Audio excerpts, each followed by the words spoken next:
Hey there everybody, redxparasite here, and welcome back to Let's Play Metroid Prime. In the last episode, we got the wave beam, and we started exploring the space pirate base here. Well, one of them, at least the one in the Phendrana region. And in this episode, we're going to keep doing that. So, one thing I want to show off is these auto defense turrets. If you hit them with the wave beam, and this is, it only really matters for the very last shot, but if you kill them with the wave beam, they will basically kind of go crazy and shoot shots randomly everywhere before they die. So I wouldn't generally recommend using the wave beam against them. So we have what looks kind of like an observatory of sorts here. But before we do anything with that, we have to kill some pirates. Should be two more falling down right here. And these should be the last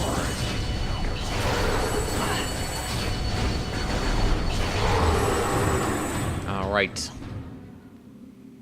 So once you kill all of them, that panel will activate. Scan that momentarily. I think we have some other scans here. Let's find out. Oh, here we go. Pirate data. Scans of the spiral sector detected a massive energy spike emanating from a Wanderer-class planet identified as Talon 4. Scout reconnaissance was immediately dispatched to the center of the spike, a landmass at heading mark 482. Returning a planetary analysis samples and atmospheric imaging analysis shows the energy source to be an unstable radioactive material of enormous potential. We are unable to form an accurate risk assessment at this time, but we are unlikely to find an energy source this powerful again. Analysis will continue, but currently Talon 4 appears to be a viable secondary headquarters. So this is referring to their main base, which Samus actually destroyed just prior to this in the events of the original Metroid or Metroid Zero mission.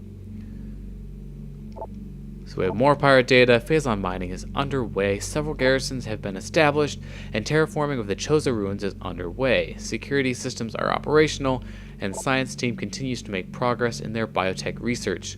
The Phendrana Drifts have proven to be an optimal location for research headquarters, and it will soon be joined by a fully operational combat base and starport.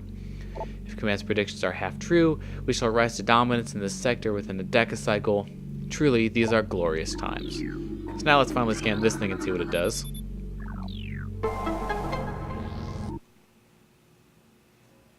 It activates a bomb slot. Wonderful. So we don't have much of a choice other than to go over and activate it. And it makes some things move. And also activates another bomb slot. This is a really long drawn out process. So you're supposed to kind of take that other path around it, but these monitors right here, you can actually stand on them. Now I was trying to show where I landed and then I fell off as a result, but you can just space jump on top of those and then space jump again and get over here.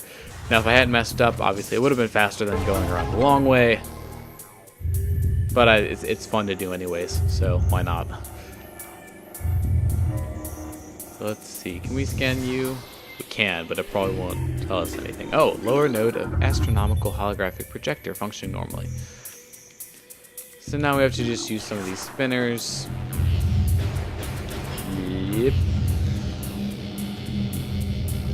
Getting in them can be somewhat difficult at times. But with that, we will fully activate the holographic projector. And it gives us a map of the solar system. Which looks a lot different than our solar system, you know, in real life. Ours is mostly just like in a single plane, but We can get some scans here. Now there are, I think, only 2 of them that are really important. There's some other, you know, random planets in there as well. But this should be Talon 4? Nope, okay, that's Zebes. Okay. So, if you've played Super Metroid or Metroid Zero Mission, then this is the planet from that game. The planet's crust is primarily earthic ore, making it ideal for subterranean construction. A Class B19 planet. Zebes is inhospitable to most bioforms. The world was considered unremarkable until it became a base for space pirate forces. So that was their original base that I was talking about only moments ago. So there's another planet, Twintabula. It's known for a fever. That sounds like fun. Dormine 2. Uninhabitable planet. That's Zebes. Should be. I'm gonna actually head up because we're on the ground level right now, so it's kind of hard to scan some of these right now. There should be one more. There it is. Recorded to logbook. Talon 4.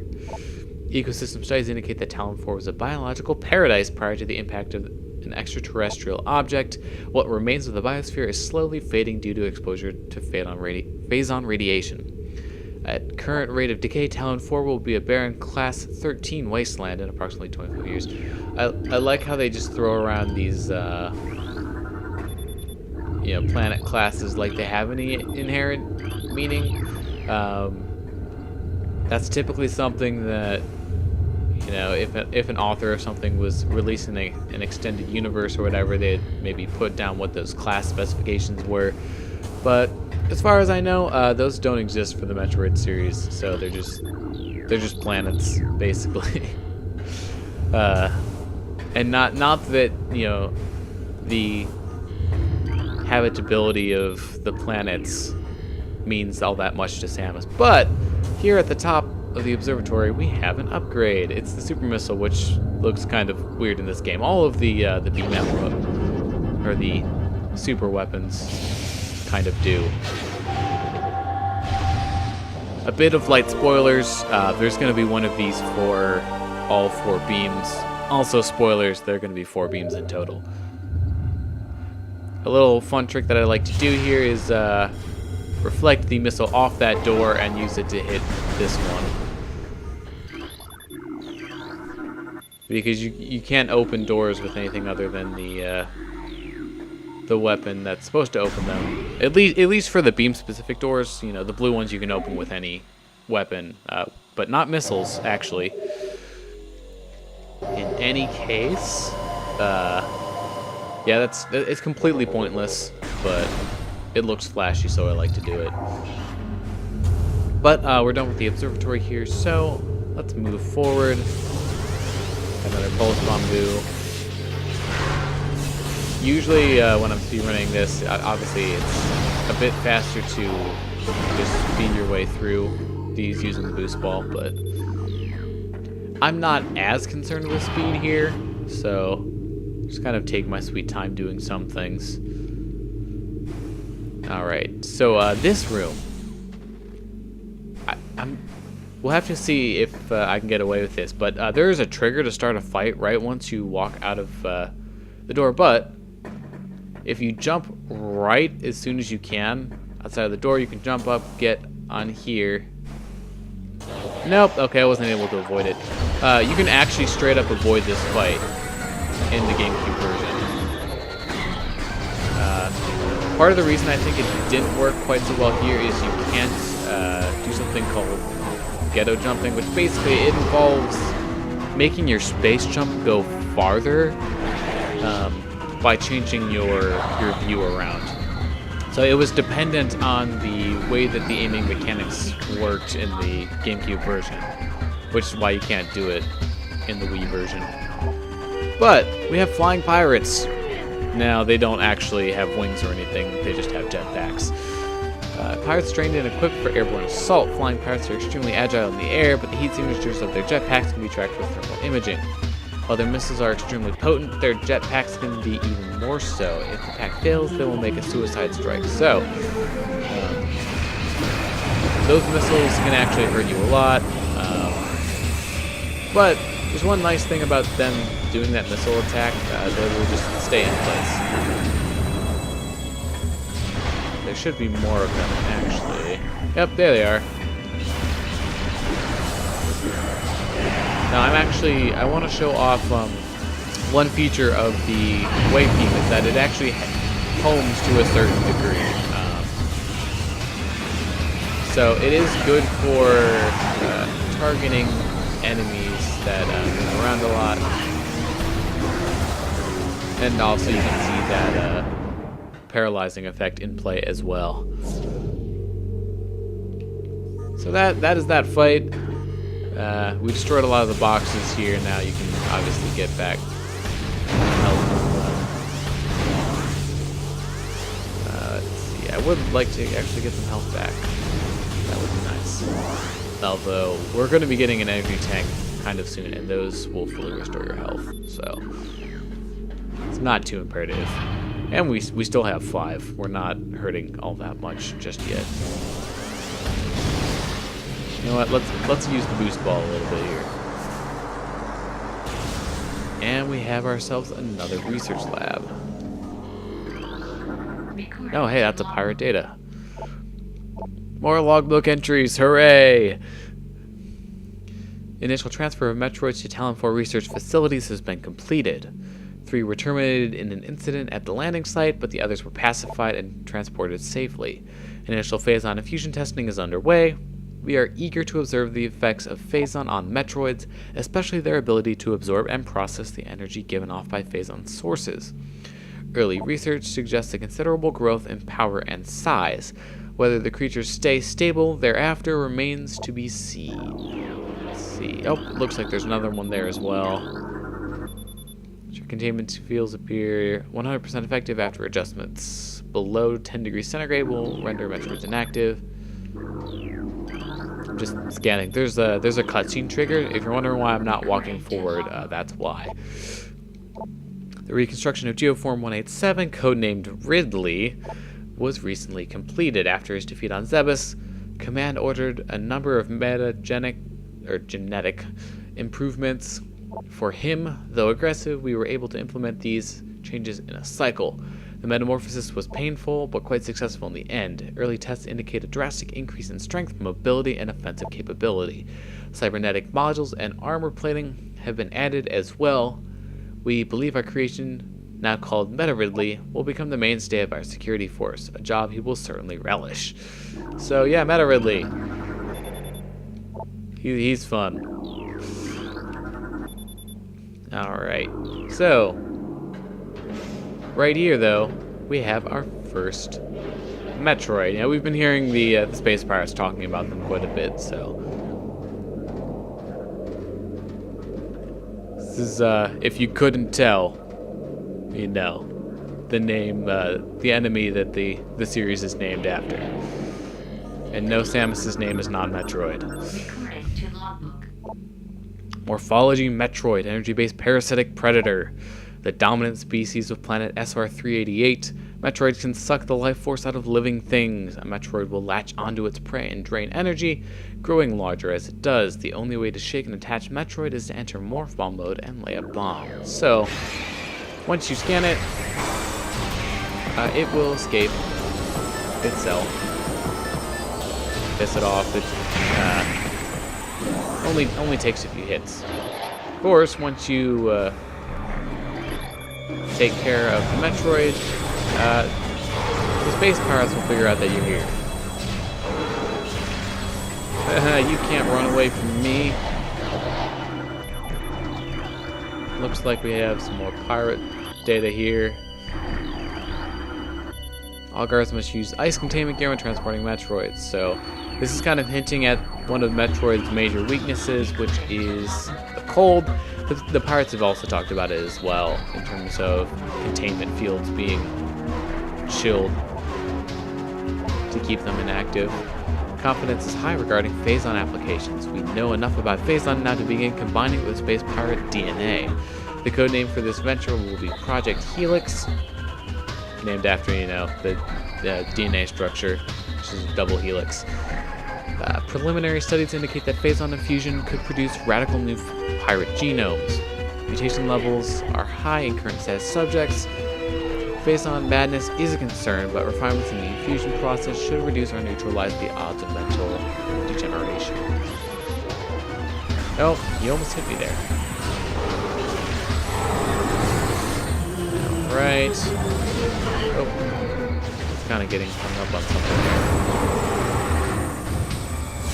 Oh, so I'm staying up here for a reason, because there's a missile expansion at the end of this walkway. Well, not really a walkway. It's more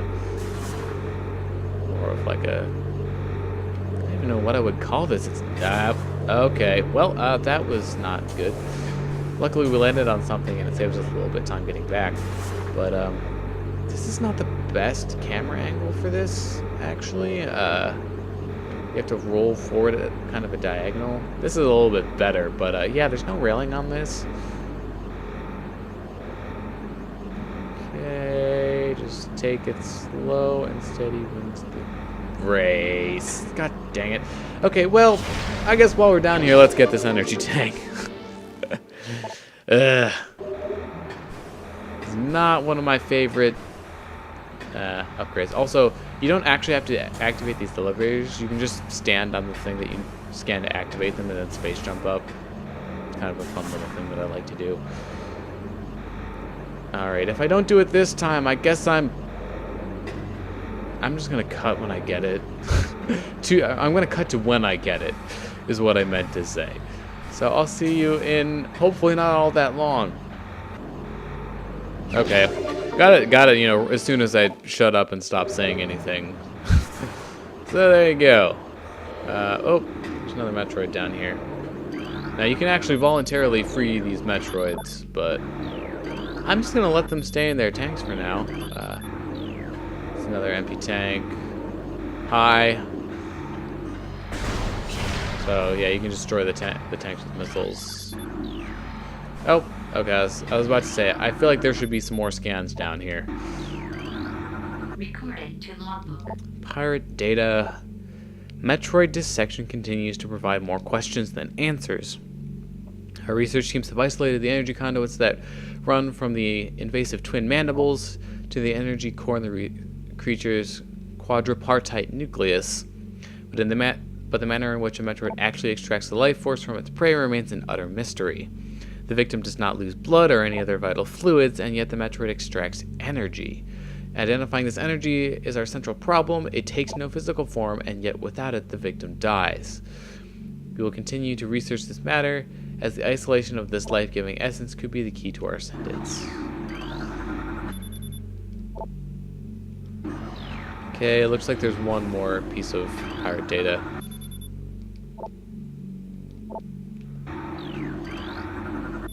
East Quarantine Cave has been secured. Specimen remains in the quarantine area. All experiments have been suspended pending pacification of area. Nope. Okay. Recorded to logbook. Space pirate encrypted data decoded.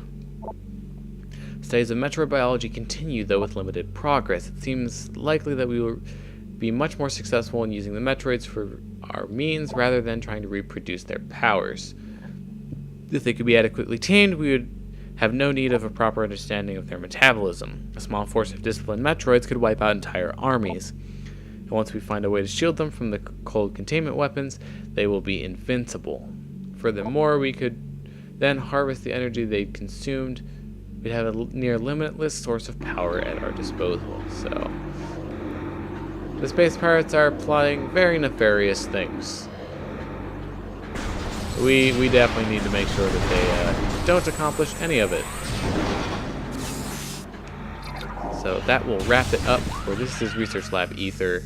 There's Hydra. Hail Hydra. We have a new enemy here. At least I'm pretty sure we haven't seen this any time before. But in any case, ice beetles, burrowing insect with an ice-reinforced carapace, averse to heat. This member of the beetle family has adapted to life in the sub-zero temperatures of the Phendrana Drifts, growing a thick ice shell over its entire body. The ice is extremely resilient, providing the ice beetle with extra protection and augmented digging ability. However, they actually just go down to charged wave shots. But I think this will be a good place to wrap it up for now. So thank you very much for watching. I've been redxparasite, signing out.